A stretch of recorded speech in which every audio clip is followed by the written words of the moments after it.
Hi, ഞാൻ മുമ്പ് ഇവരുടെ വിഷയം എടുത്തിട്ടുണ്ടായിരുന്നു. പക്ഷേ എന്താണെന്നറിയാമോ, ഇപ്പോൾ കുറേ ഒരു ഇൻ്റർവ്യൂ വന്നിട്ടുണ്ട്. മുഴുവൻ ഇൻ്റർവ്യൂ എടുത്തു വെച്ചിട്ടൊന്ന് റിയാക്ട് ചെയ്യണമെന്നൊക്കെ വിചാരിച്ചിട്ട് ഞാൻ പിന്നെ കളഞ്ഞു. ഒന്നാമത്തെ കാര്യം, ട്രാൻസ് വിഭാഗത്തിൽ ഒത്തിരി സുഹൃത്തുക്കളുണ്ട്. വല്ലതും പറയുമ്പോൾ അവർക്കും കൂടെ വേദന തോന്നുന്നത് കൊണ്ടാണ് പറയാത്തത്. എനിക്ക് വന്ന കുറേ കമൻസ് ഉണ്ട്. ആ കമൻസിലൊക്കെ ചോദിക്കുന്ന ഒരു ചോദ്യമാണ്, നിങ്ങൾക്ക് എന്താ എത്ര അവരോട് ശത്രുത, നിങ്ങൾക്ക് എന്താ ഈ കാര്യം അറിയത്തില്ലെന്ന്. സീരിയസ്ലി പറയാമല്ലോ, ഒത്തിരി സുഹൃത്തുക്കളുണ്ട്. സത്യമായിട്ടും ഒരുപാട് പേരുണ്ട്, വളരെ സാധുക്കളാണെന്നേ. റിയൽ ആയിട്ടുള്ള ആൾക്കാരുടെ കാര്യമാണ് പറഞ്ഞത്. അവർ വല്ലാത്ത ഒരു അവസ്ഥയിലാണുള്ളത്. അവരുടെ ഹോർമോൺ ഇൻബാലൻസ് കൊണ്ട് അവർക്ക് സംഭവിക്കുന്ന ഒരു മാറ്റം, ജനിതക മാറ്റമാണ്. ആണിൻ്റെ ഹോർമോണോടുകൂടി പെണ്ണിൻ്റെ ശരീരത്തിൽ ജനിക്കുക എന്ന് പറയുന്നത് വളരെ ബുദ്ധിമുട്ടുള്ളൊരു അവസ്ഥയാണ്. അപ്പോൾ അത് ഓവർകം ചെയ്യാൻ കഴിയാതെ പകച്ച് പണ്ടാരടങ്ങിയിരിക്കുന്ന കുട്ടികളെ ആ വീട്ടുകാരുടെയും നാട്ടുകാരുടെയും ആക്ഷേപത്തിന് വിധേയരാക്കപ്പെടുകയും അവിടെ നിന്ന് ഓടി രക്ഷപ്പെട്ടിട്ട് ഇങ്ങനെ ഒരു കമ്മ്യൂണിറ്റി പോയി നിൽക്കുകയും ഒക്കെ ചെയ്യുന്നുണ്ട്. ഇവർ പുറത്ത് കിട്ടിക്കഴിഞ്ഞാൽ ആളുകൾ സെക്ഷൽ അബ്യൂസ് ചെയ്യാറുണ്ട്. ഒരുപാട് പെണ്ണുങ്ങൾ ഇതിനെ പറ്റിയിട്ട് എക്സ്പ്ലനേഷൻ നടത്തി ഞാൻ കേട്ടിട്ടുണ്ട്. പെണ്ണുങ്ങളെന്ന് പറയുമ്പോൾ ട്രാൻസ് വിഭാഗത്തിൽ ആണുങ്ങളുടെ കാര്യമാണ് പറയുന്നത് കേട്ടോ. ആൺ രൂപത്തിലുള്ള പെൺമനസ്സുള്ളവരെ. അപ്പോൾ ഇവർക്ക് ഒരുപാട് കാര്യങ്ങൾ നമുക്ക് എക്സ്പ്ലെയിൻ ചെയ്ത് തരുന്നുണ്ട്. ഇനി ഇതേപോലെ തന്നെ പെണ്ണായിട്ടുള്ളവർ, അവരുടെ ഒരു എക്സ്പ്ലനേഷൻ ഞാൻ കേട്ടിട്ടില്ല. പക്ഷെ ആൺ വേഷത്തിൽ ആൺ ശരീരത്തിലുള്ള പെണ്ണ് മനസ്സുള്ളവരെ ഒത്തിരി ഉപദ്രവിച്ചതായിട്ട് അവർ തന്നെ വന്ന് എക്സ്പ്ലെയിൻ ചെയ്തിട്ടുണ്ട്. ഓർത്ത് നോക്കൂ, ഒരു പെണ്ണും അങ്ങനെ ഒരു അവസ്ഥ പാസ് ത്രൂ ആവാൻ ആഗ്രഹിക്കുന്നുണ്ടാവത്തില്ല. റിയലി സ്ത്രീയായി ജനിക്കുക എന്ന് പറയുന്നത് വലിയൊരു ടാസ്ക്കാണ്. മെൻസസ്, പിന്നെ അതിനോട് തുടർന്നുണ്ടാകുന്ന ശാരീരിക ബുദ്ധിമുട്ടുകൾ, പിന്നെ ഇതേപോലെ തന്നെ ആളുകളുടെ ക്രൂരമായ നോട്ടം. സെക്ഷുവൽ മാത്രമാണ് നമ്മളെ കൺസേൺ ചെയ്യുന്നത്. ഒരു സെക്സിനുള്ളൊരു ടോയ് ആയി മാത്രമായിട്ടാണ് അവർ നമ്മളെ കൺസേൺ ചെയ്യുന്നതെന്നുള്ള ആ തിരിച്ചറിവ്. ഇങ്ങനെ തുടങ്ങി നമ്മൾ ഈ ഒരു പെണ്ണായി ജീവിച്ച് തീർക്കുക എന്ന് പറയുന്നത് ഒരു വലിയ ടാസ്ക്കാണ്. അപ്പം അത്രത്തോളം ബുദ്ധിമുട്ടുള്ള ഒരു സെക്ഷനിലേക്ക് ഒരു പെണ്ണും പോകാൻ ആഗ്രഹിക്കത്തില്ല, ഒരു മനുഷ്യനും പോകാൻ ആഗ്രഹിക്കത്തില്ല ഇൻഫാക്റ്റ്. പക്ഷേ ഇവർക്ക് അങ്ങനെ പോകാനുള്ള ആഗ്രഹം അവരുടെ ഹോർമോൺ മൂലം വരുന്ന ഒരു വ്യതിയാനമാണ്. അപ്പം അത് മനസ്സിലാക്കുകയാണ് വേണ്ടത്. ഇപ്പോഴത്തെ കാലഘട്ടത്തിൽ ഇവരെ പറ്റി മനസ്സിലാക്കുകയും ഇവരുടെ അവസ്ഥ പരിഗണിക്കപ്പെടുകയും ആളുകൾ കൂടുതൽ എഡ്യൂക്കേറ്റഡ് ആയി ഇതിനെപ്പറ്റി പഠിക്കുകയും ഒക്കെ ചെയ്തത് കൊണ്ടാണ് ഈ അക്സെപ്റ്റൻസ് കിട്ടിയിരിക്കുന്നത്. അങ്ങനെയുള്ളവരെ പരിഗണിക്കുന്നതിൻ്റെ ഇടയിൽ ഇതുപോലെ കുറേ വാലുമാക്കറികൾ വരും. ഇവർ കാരണം അവർക്കുള്ള അക്സെപ്റ്റൻസ് കൂടെ നഷ്ടപ്പെട്ടു പോകും. ഞാൻ പലപ്പോഴും ട്രാൻസിന് എഗൻസ്റ്റ് സംസാരിക്കുന്ന ഒരു കാര്യം എന്തെന്ന് പറഞ്ഞാൽ, ട്രെയിനിൽ കൂടെ യാത്ര ചെയ്യുമ്പോൾ ട്രാൻസ് വിഭാഗത്തിലുള്ളവർ കാണിക്കുന്ന ഒരു കൊട്ടിപ്പാട്ടുണ്ട്. കൊട്ടിപ്പാടി പൈസ നിർബന്ധിച്ച് കൊടുക്കേണ്ട ഒരു അവസ്ഥ. നാട്ടിൻപുറങ്ങളിലൊക്കെ ആണെങ്കിൽ ഇത്തരക്കാരുണ്ടെങ്കിൽ, ഇപ്പം നമ്മൾ തിരുനെൽവേലി താമസമാണ്. അപ്പോൾ അവിടുത്തെ ഒരു അവസ്ഥ എന്തെന്ന് പറഞ്ഞു കഴിഞ്ഞാൽ, ഒരു സമയമാകുമ്പോൾ ഇവർ ഇറങ്ങി വരും കൂട്ടത്തോടെ, ഗേറ്റിൻ്റെ അവിടെ നിന്നുകൊണ്ട് കൊട്ടിപ്പാടും. നമ്മൾ പൈസ വല്ലതും കൊടുത്തില്ലെങ്കിൽ മണ്ണ് വാരി ശപിച്ചിട്ട് പോകും. എന്തെങ്കിലും ഒന്ന് കൊടുത്ത് എന്തെങ്കിലും ഒരു നാരി അഴിയെങ്കിലും കൊണ്ട് കൊടുത്തില്ല വെച്ചാൽ ഭയങ്കര തെറിയും പറയും, മോശവും പറയും. അത് ഇവർക്ക് അവിടെ പറയുന്ന പേര് അറുവാണികൾ എന്നാണ്. അതെന്തുകൊണ്ടാണെന്നൊന്നും എനിക്കറിയത്തില്ല. പക്ഷേ സത്യത്തിൽ ഈ മലയാളത്തിൽ ഈ ഭാഷയിലുള്ള ഈ ഒരു സാധനത്തിന് തന്നെയാണ് അവരുടെ ആറ്റിറ്റ്യൂഡും അങ്ങനെയാണ്. അതേപോലെ ട്രെയിൻ, ബസ്സിൽ ഒക്കെ കയറി ഇവരെ കണ്ടു കഴിഞ്ഞാൽ 5 10 ഉള്ളതങ്ങ് കൊടുത്തങ്ങ് ഒഴിവാക്കും ആൾക്കാർ, അല്ലെങ്കിൽ വല്ലാണ്ട് ഉപദ്രവിക്കും, ആണുങ്ങളുടെ മർമ്മത്ത് കയറി പിടിക്കും. സത്യത്തിൽ ഇങ്ങനെ ചെയ്യുമ്പോൾ സമൂഹത്തിൽ ഇവർക്കുള്ള വാല്യൂ എന്താണ്? ഇവരെ അകറ്റി നിർത്തുകയല്ലേ ഉള്ളൂ. അതാണ് സ്വാഭാവികമായി സംഭവിക്കുന്നത്. അല്ല, ആരും ഇവർക്കെതിരായിട്ടൊന്നുമില്ല. നമുക്ക് മനസ്സിലാവും. ഇപ്പോൾ ഓട്ടിസം ബാധിച്ച കുട്ടികൾ നമ്മുടെ കൂടെ ഇല്ലേ? കാലിനോ കൈകളോ എന്തെങ്കിലും വൈകല്യം ബാധിച്ച കുട്ടികൾ നമ്മളോടെ ഇല്ലേ? അവരെ നമ്മൾ വളർത്തുന്നില്ലേ? കളയുന്നുണ്ടോ? ബെഡ് റൈഡനായ കുട്ടികളെ പോലും ആളുകൾ വളർത്തുന്നുണ്ട്. ഇപ്പോൾ ഓട്ടിസം എന്ന് പറയുമ്പോൾ 99% ഓട്ടിസം ഉള്ള ആൾക്കാരുണ്ട്. എഴുന്നേറ്റിരിക്കാൻ പോലും പറ്റാത്ത ആൾക്കാരുണ്ട്. അവരെ നമ്മൾ കളയുന്നു? ഇല്ലല്ലോ, കെയർ ചെയ്യും. അതുപോലൊരു അവസ്ഥ തന്നെയാണ് ഇത് അവരെ ബുദ്ധിമുട്ടാക്കുന്നത് ഇവരുടെ കമ്മ്യൂണിറ്റി എന്ന് അവകാശപ്പെട്ടുകൊണ്ട് വരുന്ന ഇത്തരം കള്ളരാണ്. ഇവന്റെ വീഡിയോ ഒന്ന് കേൾക്കാം. പണ്ട് ഒരുപാട് പേര് മാറ്റി നിർത്തുന്ന ഒരു കമ്മ്യൂണിറ്റി ആയിരുന്നല്ലോ നമ്മളെ കമ്മ്യൂണിറ്റി. ഇപ്പോൾ കുറേ ആൾക്കാർ ഇപ്പോഴും ചില ഭാഗങ്ങളിൽ അക്സെപ്റ്റേഷൻ ഉണ്ടോയെന്ന് വെച്ചാൽ നമുക്ക് രണ്ടൊന്നും ചിന്തിക്കേണ്ടി വരും. പക്ഷെ എന്നാലും കുറേ ആൾക്കാർ അക്സെപ്റ്റ് ചെയ്യുന്നുണ്ട്. കുറേ ആൾക്കാർ ഇതിൽ ഇപ്പം നമ്മുടെ കമ്മ്യൂണിറ്റിയിൽ ഒരുപാട് പേര് നല്ല ഉയരങ്ങളിലേക്ക് എത്തുന്നുണ്ട്, നല്ല അവസരങ്ങൾ അവർക്ക് കിട്ടുന്നുണ്ട്.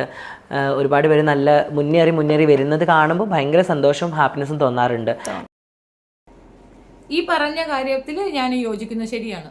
പക്ഷെ പണ്ട് കാലങ്ങളിൽ ഇവരെ അവഗണിച്ചിരുന്നു എന്ന് പറയുന്നതിനോട് യോജിപ്പില്ല. പണ്ട് കാലങ്ങളിലും ഇവരെ അനുകൂലിച്ചിരുന്നു, അക്സെപ്റ്റ് ചെയ്തിരുന്നു, സപ്പോർട്ട് ചെയ്തിരുന്നു. പക്ഷേ ഇപ്പം ഇവർക്ക് അവഹേളനമോ എവിടെന്നെങ്കിലും കല്ലേറോ കിട്ടുന്നുണ്ടെങ്കിൽ ഇവളെപ്പോലുള്ള വൃത്തികെട്ട സത്വങ്ങൾ, ഇവളല്ല ഇവൻ തന്നെയാണ്. ഇവളുടെ കൂട്ടുകാർ തമ്മിൽ ഫൈറ്റ് അടിക്കുമ്പോൾ പോലും ഇവനെന്നാണ് പറയുന്നത്. വേഷം കെട്ടി വന്നിരിക്കുകയാണ്. ഇവൻ ട്രാൻസേ അല്ല.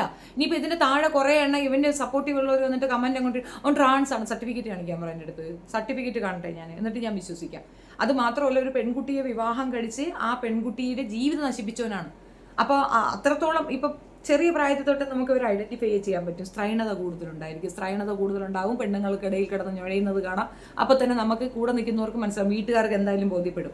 വീട്ടുകാർക്ക് ബോധ്യപ്പെടാത്ത സ്ഥിതിക്ക് ഒരു പെണ്ണിനെ കെട്ടിച്ചു കൊടുത്തു, ആ പെണ്ണിൻ്റെ ലൈഫ് കൂടെ നശിപ്പിച്ചതാണ്. ഇവൻ പറഞ്ഞ കമൻട്രി ഇവരുടെ തന്നെ കൂട്ടുകാർ പബ്ലിഷ് ചെയ്തിട്ടുണ്ട് അവരുടെ ചാനലുകളിൽ. അപ്പോൾ അത്രത്തോളം മോശപ്പെട്ട ഒരു ക്യാരക്ടർ, തൽക്കാലം വിയർപ്പിൻ്റെ അസുഖമുള്ളത് കൊണ്ട്, ജോലി തിന്നാൻ വയ്യാത്തത് കൊണ്ട് ചാനൽ കൊണ്ടുപോകാനും അറ്റൻഷൻ സീക്കിങ്ങിനും ഇത്തരം കെട്ടുകാഴ്ചകൾ കാണാൻ ആഗ്രഹിക്കുന്ന ഒരു വിഭാഗം ജനങ്ങളെ സാറ്റിസ്ഫൈ ചെയ്യാനും ഈ വേഷം കെട്ടി നടക്കുകയാണ് ഈ വൃത്തിയിട്ടവൻ. എന്നിട്ട് അവർ ഇരുന്നുകൊണ്ട് വാർത്തകളും പറയുന്നത്. അത്യാവശ്യത്തിൽ കൂടുതൽ അക്സെപ്റ്റൻസും അവർക്ക് നല്ല രീതിയിലുള്ള ജോബും ഒക്കെ ഓഫർ ചെയ്യുകയും സപ്പോർട്ട് ചെയ്യുകയും ചെയ്യുന്നുണ്ട്. ഇനി അവർക്ക് ഈ പറയുന്ന ബോഡി എന്നുള്ള ഇത് റിമൂവ് ചെയ്തിട്ട് മറ്റെന്തെങ്കിലും ചെയ്യണോ അങ്ങനെ എന്തെങ്കിലുമൊക്കെ ആണെങ്കിൽ പോലും ആളുകൾ സഹകരിക്കുന്നുണ്ടെന്നേ.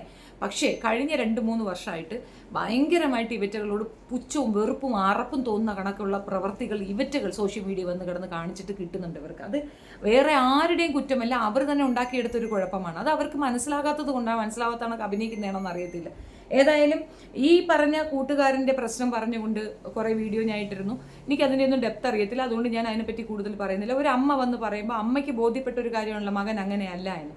രണ്ടുപേരുടെ ഗേ സെക്ഷൽ കളിക്കുന്നതിന് വേണ്ടിയിട്ടാണെങ്കിൽ അത് അങ്ങനെ പറഞ്ഞുകൊണ്ട് തന്നെ പോകുക, അല്ലാതെ ഈ വേഷം കെട്ടിക്കൊണ്ടൊന്ന് അമ്മയുടെ തന്നെ മരുമോളാക്കൂ എന്നൊക്കെ പറഞ്ഞ് എനിക്കത് മനസ്സിലാകുന്നില്ല. പലർക്കും ഞാൻ പറയുമ്പോൾ ദേഷ്യം പിടിക്കുന്ന എന്താണെന്ന് എനിക്ക് മനസ്സിലാകും. നിങ്ങൾ സൊസൈറ്റിയെ നോക്കുന്നു അല്ലെങ്കിൽ പുരോഗമനം പറയുന്നത്. ഈ പുരോഗമനവാദക്കാരോട് എൻ്റെ ഒരു ചോദ്യമാണ്, നിങ്ങൾ പുരോഗമനവാദക്കാരാണെങ്കിൽ അവർക്ക് ഇങ്ങനെ പെണ്ണായിട്ട് ജീവിക്കണം, അങ്ങനെ ജീവിച്ചാൽ പോരെ? അതെന്തിനാണ് മറ്റുള്ളവരെ പോലെ ഈ ആണിനെ വിവാഹം കഴിക്കണം, ഈ സെക്ഷൽ കോണ്ടാക്റ്റിന് പറ്റാത്തൊരു സാഹചര്യത്തിൽ എന്താണ് നിങ്ങൾ ഉദ്ദേശിക്കുന്നത്? ഇത് കാണുമ്പോൾ ഉണ്ടാകുന്ന ഒരു അരുവരുപ്പ് തന്നെയാണ് ഞാൻ പറയുന്നത്. അതിന് ഇനി എന്തെന്ന് പറഞ്ഞാലും ഒന്നുമില്ല. എനിക്കിതിനായിട്ട് പക്ക എതിർപ്പാണ്. ഒരു വിഭാഗം ആകെ 1000 പേര് വരുന്ന ഒരു കമ്മ്യൂണിറ്റിയാണ്. അവരിൽ നിന്നുകൊണ്ട് കുറച്ച് പേര് ഇങ്ങനെ കിടന്ന് പേക്കൂത്ത് കാണിക്കുമ്പോൾ ഇനി വരുന്ന ഇനി ആരെങ്കിലും ഇങ്ങനെ ഇതുപോലെ ജനിച്ചാൽ അവർക്ക് കൂടെ ഒരു അക്സെപ്റ്റൻസ് കിട്ടുകയോ അവർ പുറത്തിറങ്ങി കഴിഞ്ഞാൽ ഇതുപോലെ ആളുകൾ സെക്ഷൽ എക്സ്പ്ലോയിറ്റ് ചെയ്യുകയോ ഒക്കെ ചെയ്യും. നിങ്ങൾ അനുഭവിച്ച വേദനയും വിഷമവും അവർക്ക് അനുഭവിക്കാതിരിക്കണമെന്നുണ്ടെങ്കിൽ നിങ്ങൾ കുറച്ച് അടക്കത്തോടെ പെരുമാറണ്ടേ? എത്രയോ പേരുണ്ട് ആ കമ്മ്യൂണിറ്റിയിൽ നിന്ന് വന്ന എത്രയോ പേരുണ്ട്. എല്ലാവരും ഇതേ സെയിം പ്രോബ്ലം അല്ലേ ഫേസ് ചെയ്യുന്നത്. ഇപ്പം ഇനി റിവേഴ്സിലുണ്ടല്ലോ, ഇപ്പം ഇങ്ങനൊരു കമ്മ്യൂണിറ്റി രൂപീകരിക്കുന്നു, അതിനകത്ത് ആൾക്കാർ രജിസ്റ്റർ ചെയ്യപ്പെടുന്നുണ്ട്. അപ്പം റിവേഴ്സിൽ നിങ്ങൾ ഒന്നിക്കൂ. ഇത് പ്രകൃതി വിരുദ്ധമേ ചെയ്യുള്ളൂ എന്ന് നിർബന്ധം പിടിക്കുന്ന എന്തടിസ്ഥാനത്തിലാണ്? എന്താണ് അങ്ങനെ ചെയ്യുന്നത്? സൊല്യൂഷൻസ് കണ്ടെത്തുകയല്ലേ വേണ്ടത്, ഫൈൻഡ് ഔട്ട് ദ സൊല്യൂഷൻ എന്നല്ലേ.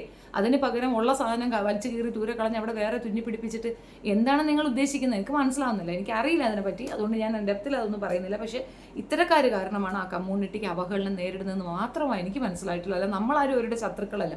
ഞാൻ പറഞ്ഞ സിയ പവലിൻ്റെ ഇഷ്യൂ, അങ്ങനെ ഒരു സാഹചര്യം ഉണ്ടെന്ന് അവർ തെളിയിച്ചു തന്നതാണ്. ആ സിയ പവൽ എന്ന് പറയുമ്പോൾ അവർക്ക് പെണ്ണായിട്ട് ജീവിക്കാനാണ് ഇഷ്ടം, പക്ഷെ അവർ ആണിൻ്റെ ബോഡിയാണ്. അവർ ആണിൻ്റെ യന്ത്രം ഉപയോഗിച്ചിട്ട് ഒരു കുഞ്ഞും ഉണ്ടാക്കിയിട്ടുണ്ട്. അപ്പോൾ അത് നടക്കുന്നില്ലേ? അങ്ങനെ അങ്ങോട്ട് പോയി. എന്തിനാണ് ഈ വൈകൃതങ്ങൾ ഉണ്ടാക്കുന്നത്? അവരും ഒന്നും ചെയ്യാതെ അവരും ചാനലുണ്ട്.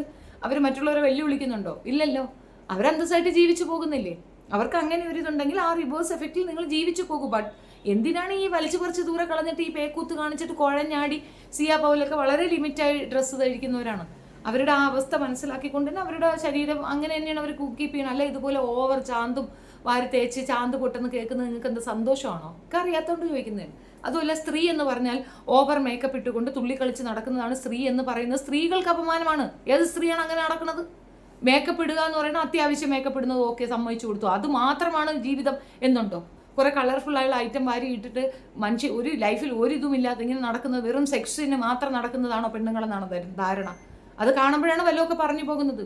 പെണ്ണെന്ന് പറഞ്ഞാൽ അതാണെന്നാണോ നിങ്ങളുടെ വിചാരം? സ്ത്രീകളെ അവഹേളിക്കുന്ന രീതിയിലാണ് നിങ്ങൾ സ്ത്രീത്വത്തിനെ എടുത്ത് തലയിൽ വെക്കുന്നത്. നിങ്ങളുടെ ഡ്രസ് കോഡ് മറ്റുമൊക്കെ കണ്ടാൽ തോന്നുന്നു സ്ത്രീത്വം ഇതാണെന്ന്. ഇതല്ല സ്ത്രീത്വം എന്ന് പറയുന്നത്.